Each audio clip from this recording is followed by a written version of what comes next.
What if the only thing standing between you and God's promise is your fear? They saw miracles. They tasted provision. They were one step away from destiny, and still turned back, not because the land wasn't good, but because the giants looked bigger than God. Today, this story is not about Israel. It's about you. They said, "We are grasshoppers." God said, "You are my people." Same God, same promise, same land, but two completely different outcomes. One generation died in fear. Another walked in victory. The question is, which voice are you believing today? Why would God promise a land and then let his people wander for 40 years?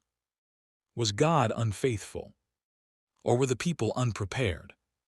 One decision, one moment of fear, and an entire generation lost what God had already given. If you've ever wondered why your promise feels delayed, this message is for you. Stay with me in the next lesson. I will show you in detail. In the wilderness, Israel stood at the edge of promise and panic. God said, "Take the land." Fear said, "You will die." 12 spies saw the same land, but came back with two different visions. This message will reveal why some people enter God's promises, and others die just outside them. Stay with me, because this could change how you face your giants forever. In the arid wilderness, a caravan of Israelites journeyed toward the promised land, their hearts filled with hope yet tinged with uncertainty. They had witnessed miracles, the parting of the Red Sea, the daily provision of manna, and the guiding pillar of cloud by day and fire by night. But this moment, this mission to explore Canaan, would test their faith like never before. As Moses gathered the leaders of the 12 tribes, he charged them with a vital task: to scout the land of Canaan and bring back a report. The weight of their mission rested heavily upon them, for they were not just searching for territory, but the future of their people, a land promised by God. With great anticipation, the 12 spies set out for the rich and fertile land.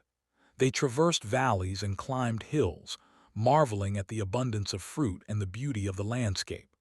Their hearts soared as they gathered grapes so large that it took 2 men to carry the cluster, a testament to the land's fertility. However, as they moved deeper into Canaan, their awe turned to fear. They encountered fortified cities and giants, descendants of the Anakim, towering over them like shadows. The spies' hearts sank as they whispered among themselves, "We are like grasshoppers in their eyes." Doubt crept in, twisting the promise of God into a nightmare of fear. After 40 days, the spies returned to the Israelite camp, the weight of their findings heavy on their shoulders. The crowd gathered, eager and anxious, ready to hear what awaited them in the land flowing with milk and honey. Caleb, one of the spies, stepped forward, his voice steady. "We should go up and take possession of the land, for we can certainly do it." His words ignited a flicker of hope in the hearts of the weary Israelites. But the response from the other 10 spies was swift and destructive. "We can't attack those people. They are stronger than we are. The land devours those living in it, and we saw giants there, descendants of the Nephilim." Their fearful report spread like wildfire, igniting panic and despair among the people. The Israelites, overwhelmed by fear, voiced their longing for the safety of Egypt. "Why did we leave? It would be better to die in the wilderness than to face those giants." Their cries echoed through the camp, a chorus of doubt drowning out the promise of God. Moses and Aaron fell on their faces before the assembly, pleading for their people to trust in the Lord. Joshua and Caleb, filled with the Spirit, urged them to remember God's faithfulness. "If the Lord is pleased with us, he will lead us into that land, a land flowing with milk and honey." But their words were lost amidst the clamor of fear. In that moment, the anger of the Lord burned against Israel. For their lack of faith, they would wander the wilderness for 40 years, a generation lost to doubt. Yet in the midst of judgment, God's promise remained. But as for Joshua and Caleb, they will see the land because they followed me wholeheartedly. As the Israelites faced the consequences of their lack of faith, they learned a profound lesson. The giants before them were not the true enemy. It was their own fear and disbelief that kept them from claiming the promise God had given. Years later, the remnants of that generation would stand on the brink of the promised land once more, their hearts transformed by the journey. They had learned to trust and to remember. As Caleb, now an old man, stepped forward to claim his inheritance, he declared, "Give me this mountain, for I am just as strong today as I was when Moses sent me out." And with that, the people of Israel, strengthened by their experiences, stepped into the land that had been promised to them. The giants were still there, but so was the promise of God. They had learned that faith was not the absence of fear, but the decision to move forward in trust and obedience, even when the path was unclear. Thus began their journey into a new chapter, one where they would fight not just against physical giants, but the spiritual battles of faith and trust in the one who had called them to be his own. As the sun rose over the promised land, painting the skies in hues of gold and crimson, the Israelites prepared to embark on the journey that would define them as a nation. With the memories of past mistakes fresh in their hearts, they knew this time would be different. They had learned the importance of faith, unity, and trust in God's steadfastness. Joshua, now the appointed leader, gathered the people at the edge of the new land. The excitement buzzed among them, but fear still lingered like a shadow, threatening to creep back into their hearts. "Listen, everyone, we have waited long for this moment. The land is ours, not because we are strong, but because God has promised it to us." His voice resonated with authority, a reminder of the past failures but also of the tremendous miracles they had witnessed along their journey. "Remember the battle against Amalek, how God fought for us. Remember the walls of Jericho that fell with but a shout. The same God who delivered us from Egypt and gave us manna in the wilderness will give us victory once more." With renewed conviction, they set out to claim their inheritance, starting with Jericho, a city brimming with fortified walls and guarded by great warriors. Spies were sent once more to survey the land. Yet this time, their hearts were filled with resolve, not fear, as they approached the city. When they returned, they spoke of the city's strength but also of the fear that had gripped its inhabitants. "They know we are here. Their hearts melt in fear of us," they reported. It was a telling sign. The tables had turned. The very giants that once terrified them were now trembling at the thought of Israel's approach. Under Joshua's leadership, the Israelites followed God's unconventional instructions to march around the city once a day for 6 days. On the seventh day, they would circle the city 7 times. The plan seemed absurd. How could they conquer a city with mere marching and shouting? Yet, in their faithfulness, they obeyed. On that final day, as they completed the 7th lap around Jericho, Joshua commanded the people to shout. The sound burst forth from their throats, a declaration of belief and victory. In that moment, the walls of Jericho crashed down, collapsing under the weight of their faith. They charged into the city, claiming it as their first victory in the Promised Land. The decisive victory over Jericho was only the beginning. As they continued to conquer city after city, they encountered challenges that tested not just their strength but their faith. Each battle was an opportunity to remember God's faithfulness and power. In the days that followed, the Israelites faced daunting enemies, kings and vast armies who sought to reclaim their land. Yet, through prayer, unity, and reliance on God, they won battle after battle. Each victory served as a testament to their trust in the divine promise that had been spoken so many years before. But within the heart of the camp, lessons remained vital as well. They remembered the fear that once gripped their ancestors and vowed not to let it resurface. "We are not grasshoppers," Caleb often exclaimed to inspire courage among the troops. "We are the children of the Most High God, and the land is ours by His promise." As the years rolled on, Joshua's leadership became synonymous with faith and strength. The land was divided among the tribes, each inheriting their promise from God. Cities flourished, and the nation thrived, finally realizing the dream long held by their ancestors. As they gathered at Shechem, the heart of the land, Joshua called the people together.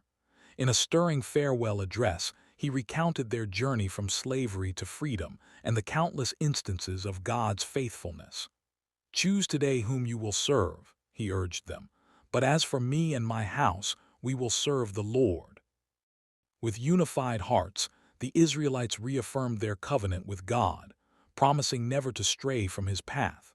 They understood that the land was their inheritance, yes, but their true strength lay in their relationship with God, a promise that required continual faith and trust. And so, the people of Israel entered a new era, marked by victories hard won and lessons learned. They became a beacon of faith, destined to pass down their stories of trust and obedience, ensuring that future generations would remember the giants they faced were not invincible. Years later, as their descendants walked through the fields of Canaan, the echoes of the past reverberated within them, a reminder that the journey of faith meant facing giants not with fear, but with courage, strength, and unwavering trust in the God who fulfilled every promise. The narrative of the Israelites' journey into the Promised Land contains several key messages that resonate deeply with our lives today. Here are some main messages and lessons we can draw from the story.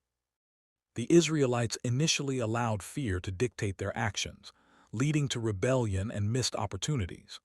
The story teaches us that while fear is a natural response, faith in God's promises must take precedence. We should strive to trust in God even when faced with overwhelming challenges or giants in our lives.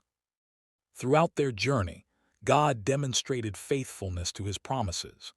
This reminds us that God remains true to his word, and we must remember his past provisions and miracles in our lives as encouragement in our current struggles. The victory over Jericho and other cities came not through military might, but through obediently following God's unconventional instructions. This illustrates that obedience to God's calling, even when it seems illogical, is crucial for overcoming obstacles. The importance of unity among the Israelites in their quest reminds us that we are stronger together. Encouragement and support within our communities of faith can help us face challenges more effectively. Joshua's challenge to the people, to choose today whom you will serve, underscores the significance of making a conscious decision to follow God. Our choices shape our lives and determine our paths, and we must commit to following him wholeheartedly. Hebrews chapters 3 and 4 reflect on the lessons learned from the Israelites' journey into the Promised Land, emphasizing themes of faith, rest, and obedience. Hebrews 3:12-19 warns against the hardening of hearts and the unbelief that led to the Israelites not entering God's rest. The author urges readers to remain faithful and not let disbelief prevent them from receiving God's promises. Hebrews 4 speaks about the rest that remains for the people of God. The rest is linked to faith and obedience. Just as the Israelites missed their opportunity for rest due to disobedience and lack of faith, believers today are urged to strive to enter that rest through faith in Christ. The writer encourages believers to hold firmly to their faith and consider Jesus, who was faithful. The exhortation is to not become complacent, but to actively pursue a relationship with God, paralleling the journey of the Israelites toward their promised land. Overall, the story of the Israelites serves as a timeless reminder that faith, obedience, and community are essential in our spiritual journeys, and the teachings in Hebrews further emphasize the consequences of faithlessness and the reward of God's promised rest for those who believe. As we delve deeper into the lessons presented in Hebrews chapters 3 and 4, we can draw even richer applications for our lives today. Hebrews emphasizes the supremacy of Jesus as the ultimate revelation of God and the faithful high priest who understands our struggles. Just as the Israelites needed a leader, Moses, to guide them toward the promised land, we have Jesus, who not only leads us but also provides the way through his sacrifice. He invites us into a deeper relationship that leads us to spiritual rest and fulfillment. The concept of rest in Hebrews transcends the physical rest the Israelites sought in Canaan. It points to spiritual rest, a state of peace and assurance in God's presence and promises. This rest is available to us now through faith in Christ, as we surrender our worries, struggles, and need for control. Understanding that our identity and security are found in Him allows us to experience true rest amidst life's trials. The author of Hebrews calls believers to make every effort to enter that rest. Hebrews 4:11. This involves active participation in disciple-making, studying Scripture, prayer, and living out our faith in community. It serves as a reminder that while grace is a gift, we are also called to respond to that grace with diligent actions that reflect our faith. Hebrews 4:7 emphasizes the importance of not hardening our hearts and being responsive to God's voice. In times of uncertainty and challenge, tuning our hearts and minds to what God is saying through His Word and Spirit is essential. This requires intentionality in our spiritual disciplines and openness to divine guidance. When uncertainties and challenges arise in our lives, we can draw strength from the confidence that God has a plan for us, just as He had for the Israelites. Hebrews encourages believers not to lose heart, but to press on in faith, reminding us that God's promises remain steadfast.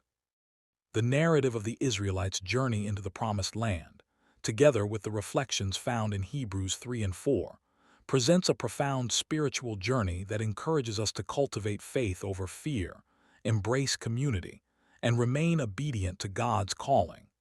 It challenges us to actively pursue a relationship with God through Jesus Christ, who offers us true rest and fulfillment. In our own lives, we are continually faced with decisions about whom we will serve and how we will respond to challenges. As we navigate these waters, let us remember the lessons learned from the past, keep our eyes fixed on Jesus, and strive to enter the rest that God has promised, a rest that is rooted in faith, grounded in His Word, and sustained by a community of believers.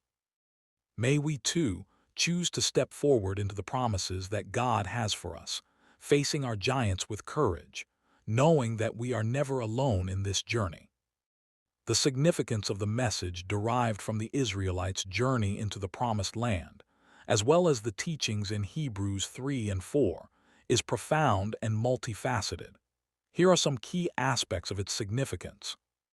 The story underscores that faith is central to the believer's life. It highlights that faith is not just about belief, but involves trust and obedience to God's promises, which is crucial for spiritual growth and maturity. This foundation encourages individuals to reflect on their own faith journey and the importance of trusting God's plan, even in uncertain times.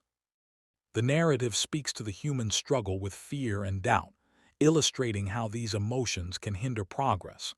By recognizing that fear can inhibit spiritual and personal growth, the message empowers believers to confront their fears, knowing that God provides strength and encouragement. This helps foster resilience and courage in the face of challenges. The emphasis on God's faithfulness reinforces the concept that His promises are sure and unchanging. This assurance can provide comfort and hope, especially during difficult times. It reminds believers that seeking God and relying on His Word leads to fulfillment and peace. The importance of community and unity among the Israelites emphasizes that faith is often a collective journey. The message encourages believers to support one another, fostering a sense of belonging and shared purpose. In a world that can feel isolating, the call to be part of a faith community can reaffirm personal faith and enhance spiritual accountability.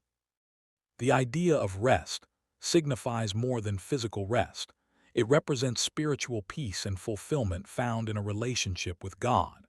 The significance lies in understanding that true rest is attainable through faith in Jesus, who offers solace amid life's chaotic challenges. It invites believers to surrender their burdens and trust in God's provision. The message also places importance on active obedience and response to God.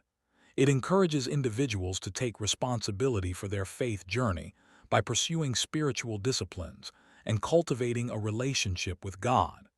This proactive approach to faith reinforces the concept that while grace is a gift, it invites an active response. The story's significance extends beyond its historical context, offering timeless lessons